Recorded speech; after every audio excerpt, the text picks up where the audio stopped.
Aujourd'hui, je voulais faire cette vidéo parce qu'il me semble important de vous partager certaines choses pour permettre à le plus grand nombre d'entre nous de dépasser certains blocages sur ces parcours de liens sacrés, ces parcours flammes jumelles ou en proie lien d'âme.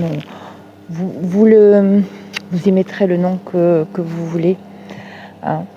Mais pour moi, c'est important de vous partager ces choses-là qui vont possiblement, et je l'espère en tout cas de tout cœur, vous permettre de voir les choses différemment et amener à dépasser certaines étapes.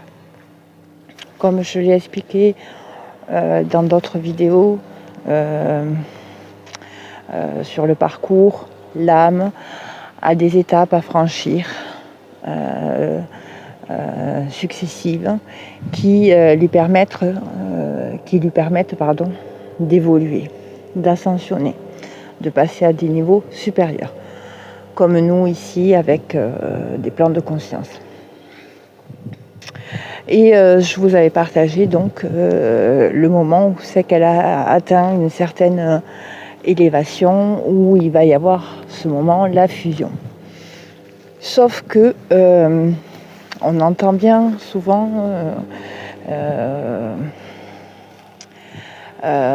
sur les réseaux ou ailleurs qu'il y a deux genres de personnes, deux types de compréhension qui se font face. Et notamment une qui parle du fait que on est une seule et même âme, et l'autre qui dit que non, les flammes jumelles, c'est deux âmes distinctes. Et eh bien, les deux ont raison. Les deux ont raison parce que les deux sont complémentaires. En fait, à un certain moment, on fait partie d'une même famille d'âmes, je dirais. On est même dans un même cocon. On est plusieurs. Nous sommes plusieurs âmes. Et à un certain niveau d'élévation, ces âmes, pour progresser, encore plus s'élever, vont se rejoindre et vivre cette fusion, je dirais, mais dans le plan de l'invisible. Donc ces âmes vont fusionner et devenir qu'une seule et même âme. D'où le fait que les personnes qui parlent du fait que ce soit deux âmes distinctes, c'est vrai, mais qui ont effectivement subi une transformation, une fusion qui les a réunis. Et donc, d'où la véracité de ce qu'ils disent que c'est la seule et même unique âme. Et en fait, ce qui est important de comprendre, c'est effectivement cette loi de l'enchevêtrement qu'on appelle de l'imprégnation. C'est ce moment où c'est que ces deux âmes vont être réunies en une seule et même âme. Donc, la loi d'enchevêtrement, de l'imprégnation, c'est une fois que deux particules qui ont fait l'expérience d'un état partagé, elles deviennent interdépendantes l'une de l'autre. Tout phénomène qui va amener une modification de la structure d'une de ces particules va entraîner une modification de la structure avec laquelle elle est interconnectée. C'est un système unique et cela même séparé par de grandes distances, elles vont communiquer. Pourquoi je vous parle de ça ? Les âmes des personnes qui sont en parcours, et pour moi tout le monde est en parcours, sacrés, donc ont vécu cette fusion, connaissent le chemin de cette fusion. D'accord ? Donc elles vont être séparées, donc on appelle ça la scission, et revenir s'incarner sur Terre. D'accord ?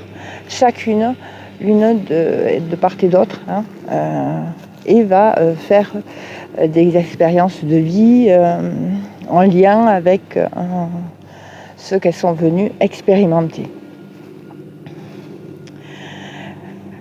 Mais ce qu'on oublie, c'est que pour justement, donc elles sont amenées bien évidemment à refusionner, mais refusionner dans la matière, parce qu'elles ont déjà fusionné dans l'invisible, mais elles n'ont pas fusionné justement dans la matière. Et pour fusionner dans la matière, elles vont devoir commencer par se retrouver, rassembler toutes ces parts d'elles, redevenir complet à l'intérieur d'elles-mêmes. Ces deux âmes qui ont subi cette scission vont devoir travailler, cheminer pour revenir complètes avant de pouvoir refaire l'expérience de cette fusion. Et pour ça, on va rencontrer des âmes sur notre parcours qui seront d'une aide, mais également qui pourront nous faire travailler pour libérer des dettes karmiques que nous avons acquises au cours d'expériences de vie antérieure. Donc vous voyez, je ne sais pas si je vous partage correctement, si je suis assez claire dans mes propos, mais ce que je voulais vous dire, c'est que voilà, l'âme, elle connaît le chemin, elle sait ce qu'il y a à expérimenter, elle connaît sa mission et pourquoi elle est là et pourquoi elle le fait. D'accord ? Et bien souvent, on est coupé de notre âme et donc on a oublié. Mais ce qui est important de retenir sur les parcours, quoi qu'il arrive, quoi qu'il se passe, il faut vraiment s'auto-centrer sur soi-même. C'est s'atteler à la lourde tâche de revenir complet à l'intérieur de nous. Donc, si on se focalise trop sur cette fusion avec l'autre, on ne va plus être auto-centré sur nous-mêmes. D'accord ? Et on va travailler dans le sens de se réunir à l'autre. Mais le but premier, c'est vraiment de retrouver sa complétude intérieure. Pourquoi ? Parce que, en plus de ça, sur notre parcours, donc comme je vous l'ai dit, on va rencontrer des âmes karmiques avec qui nous sommes liés par des dettes karmiques, où les liens vont être très très forts et on peut arriver à un certain moment à douter et à prendre ces relations karmiques très fortes pour des liens d'âme, pour les liens de flammes jumelles, des liens sacrés. Or, ce ne l'est pas. D'accord ? Donc, il y a plusieurs moyens de savoir si c'est un lien karmique, je dirais, à libérer, à soulager, ou si c'est vraiment un lien destiné. Pour ça, il y a les lectures astrales. Je ne suis pas la seule, je ne pense pas être la seule à le faire. Des lectures numérologiques aussi qui vont permettre de de découvrir dans quelle relation nous sommes. Mais l'essentiel est de bien comprendre que si nous sommes vraiment centrés sur nous-mêmes, centrés sur le fait de travailler sur nous et de comprendre que l'expérience que nous vivons sont là simplement pour nous faire cheminer, d'accord, et voir ce qui se passe, se trame derrière finalement, eh bien on va passer plus facilement et libérer, soulager ces liens karmiques, ces dettes karmiques, vous voyez, et on va plus aller rapidement, on va moins éprouver ces blocages. Donc du coup, à cette fusion qui est notre mission ultime, je dirais. Vous voyez ? Donc voilà, c'était important de vous partager ça. Après, il y a bien d'autres choses qui pourraient vraiment faire la différence.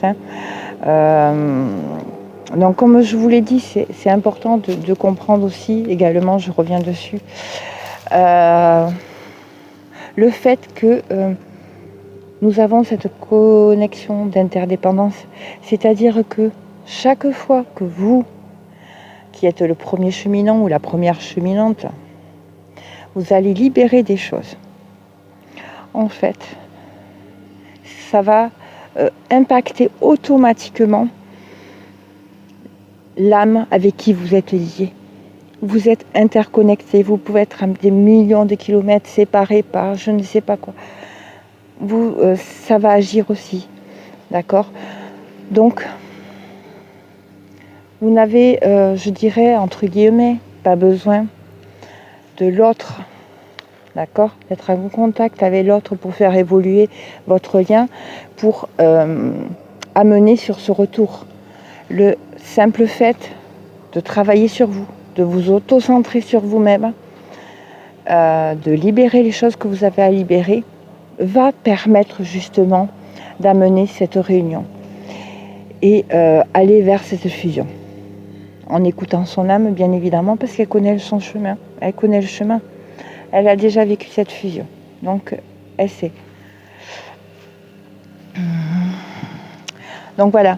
Je m'excuse. Je ne sais pas si je suis assez claire, si vous m'entendez bien.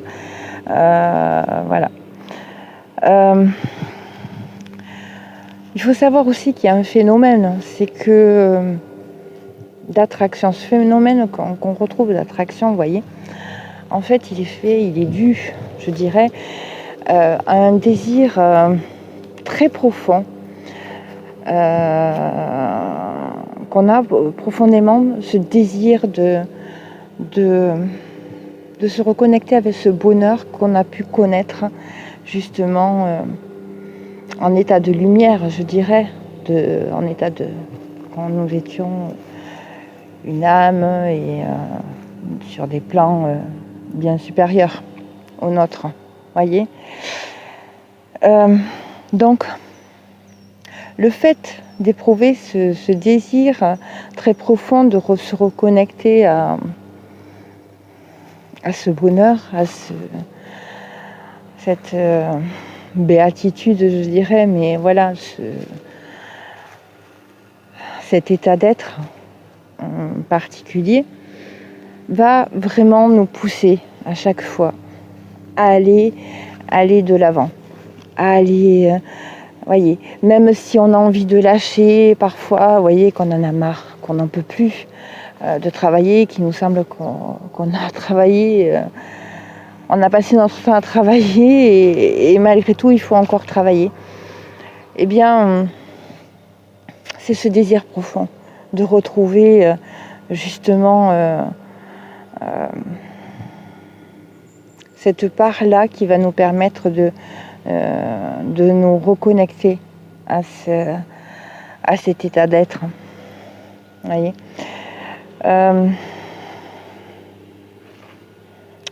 donc le but, c'est vraiment de revenir complet en soi. Sinon, pas de fusion possible. Hein. L'âme, donc comme je vous l'ai dit, elle connaît le chemin. Donc il y a une partie du processus qui va se faire pour la plupart séparée, bien évidemment. lors des séparations, effectivement, il peut y avoir des échanges qui peuvent être des clés de compréhension, à condition de se focaliser sur le contenu de ce qui a été changé, mais pas sur la solution qu'on voudrait amener pour avoir, voyez. Et souvent, l'être humain, il a pris l'habitude d'être axé sur trouver la solution. De suite, c'est trouver la solution. Mais avant, il faut vraiment se focaliser sur ce qui est transmis, parce que ça amène des messages, ça apporte des messages, des solutions, oui, sur ce qu'il y a à travailler.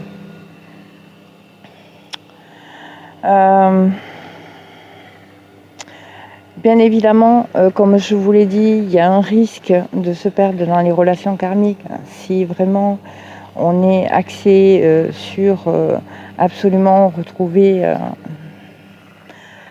et fusionner avec une autre âme. Hein. Donc on est dans l'illusion et en fait l'âme, elle est aussi venue se libérer de dettes karmiques. Hein. Donc elle doit en passer par là. C'est un travail que nous avons tous à faire.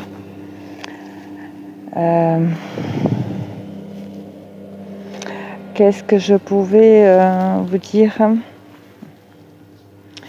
Je pense que je vous ai dit un peu ce qui était essentiel, je dirais.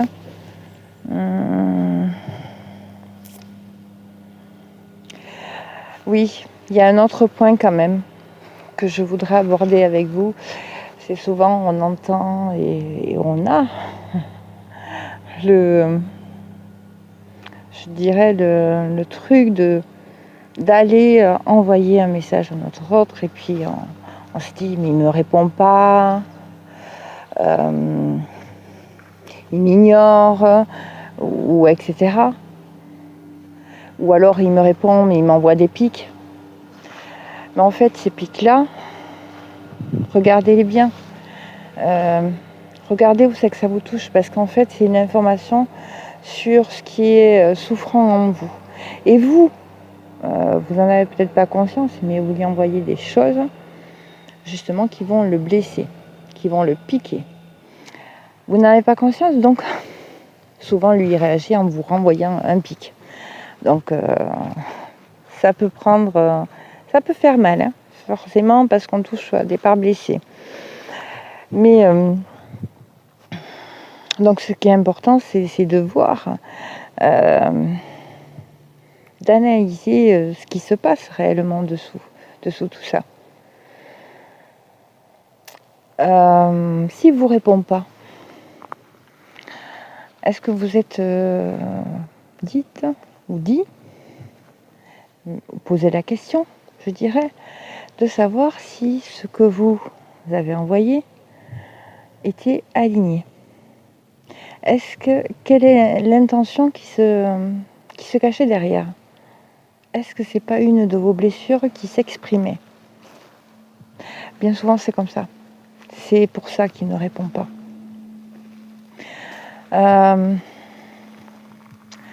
Inconsciemment, c'est plein de choses. Notre âme essaie. Nous pouvons être le ou la première cheminante. Nous n'en sommes pas moins tout autant à devoir travailler autant que notre autre. Vous voyez ? Donc, attention au message. S'il ne vous répond pas, c'est que y a des choses à comprendre, d'accord ? Alors ça peut être aussi ne pas être votre lien sacré, votre femme jumelle.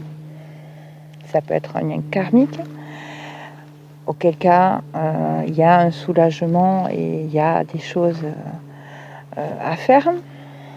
Donc vous voyez, il y a plein de choses comme ça. Et pour pallier à ça, c'est vrai que moi je vais plutôt aller travailler et m'auto-centrer sur moi-même. Vous voyez, sachant que de toute façon, toutes les libérations que je pourrais amener, m'apporter, vont se répercuter sur l'autre. Donc automatiquement, le lien va bouger. Et je vais faire avancer le lien comme ça. D'accord ? Tout en me priorisant. Donc voilà. En gros, je pense que j'ai fait le tour de tout ce que je voulais vous partager. Donc n'oubliez pas cette loi de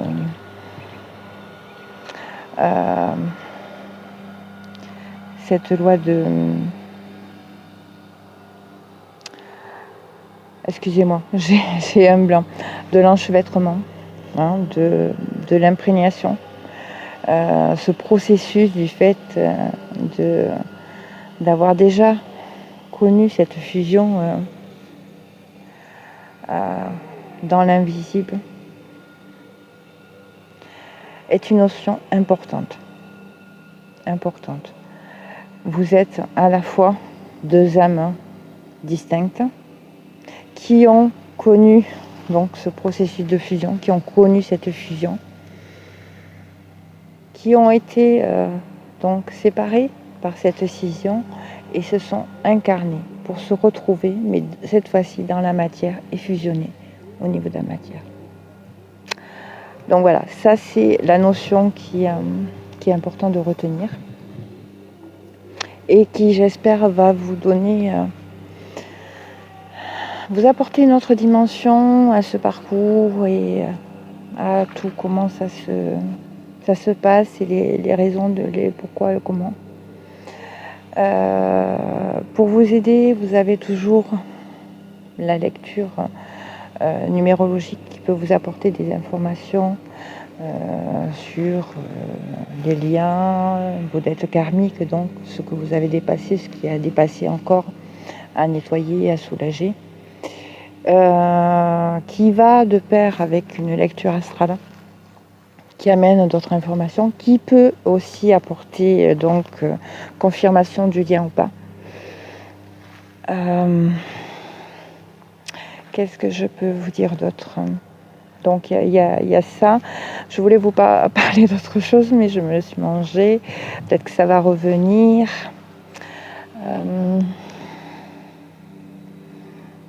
Donc c'était important. Donc la loi d'enchevêtrement, d'imprégnation. Excusez-moi, je cherche en même temps que je filme. J'ai pas envie de couper et de remettre après. Là, c'est nature peinture. Hein. Là, pour le coup.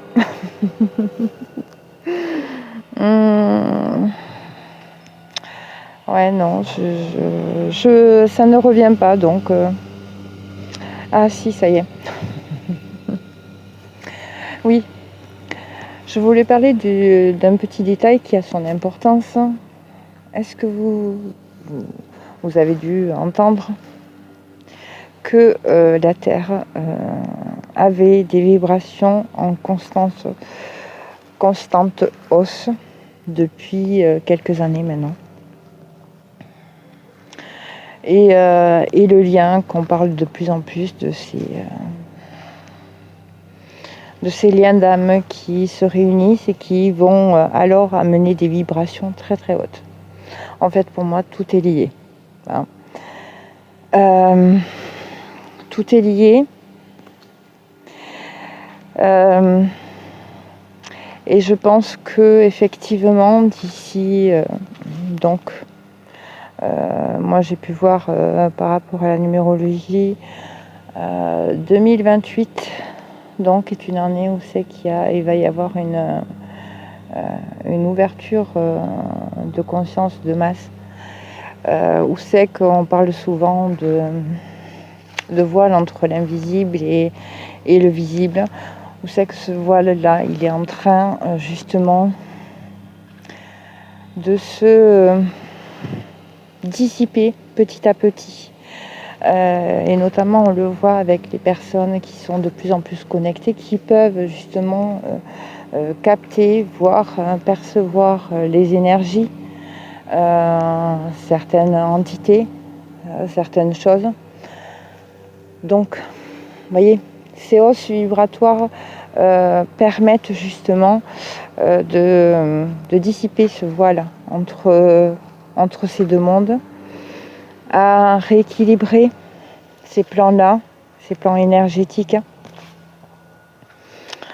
et du coup amener de la lumière.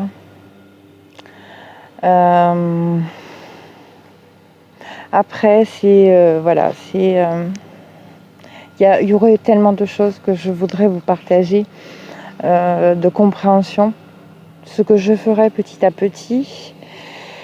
Mais là, c'est vrai que je m'écarte un peu du sujet des parcours sacrés, donc je pense que je vais m'arrêter là. J'espère en tout cas que, bien évidemment, ça pourra vous aider sur le parcours, sur votre parcours, vous amener à comprendre certaines choses. Et la plus importante, c'est que avant de pouvoir vous réunir, de fusionner avec votre autre, vous ne pourrez pas le faire si vous ne travaillez pas à revenir complet à l'intérieur de vous. Si on n'arrive pas à être complet à l'intérieur de nous, il n'y aura pas fusion. Voilà. C'est la condition sine qua non, pour vraiment que cette fusion puisse être de nouveau. Voilà. Mais n'oubliez pas, notre âme connaît le chemin. Donc, essayons de nous reconnecter à notre âme, de nous laisser guider par notre âme. Et voilà. Et être surtout indulgent avec nous-mêmes. Voilà. Donc voilà. Je m'arrête là. Je vous fais de gros bisous. J'espère en tout cas que ça aura pu vous aider. Je vous embrasse fort et je vous dis à bientôt. Bisous.